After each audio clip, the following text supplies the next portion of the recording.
There is no medicine like hope.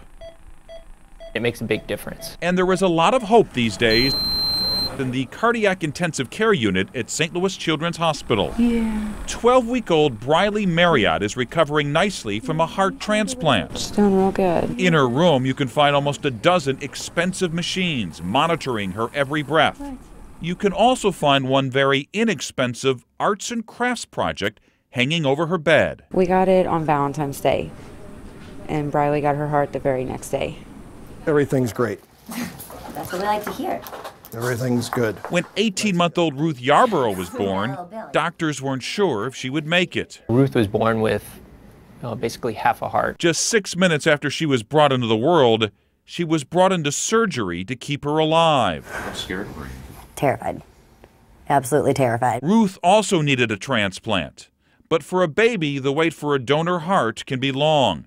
She spent the first 8 months of her life in the hospital. Her life basically consisted of living in a crib with tubes sticking out of her. Then one day, while her daughter was getting her usual battery of tests, Laura Yarborough got a present.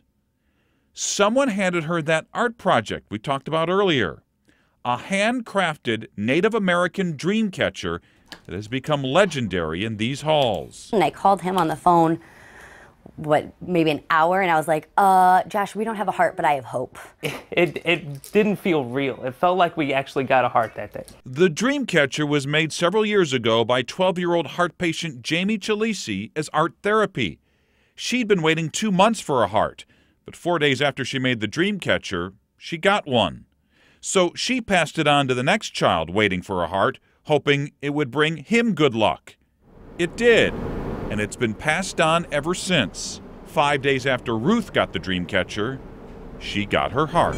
What do you make of this? What do you make of this? Prayers are answered.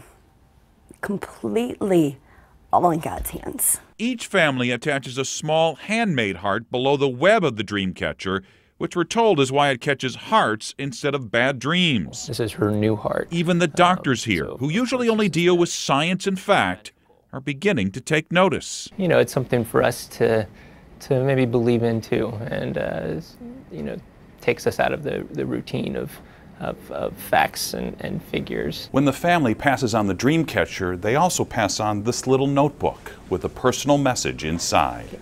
We pray the dream catcher brings you the peace and heart you need. That's what that dream catcher symbolized. It would symbolize the road and the journey these kids had taken. The dream catcher will watch over Briley for a while longer, and then it will be passed on again. Believing in its power, apparently, is just a matter of following your heart.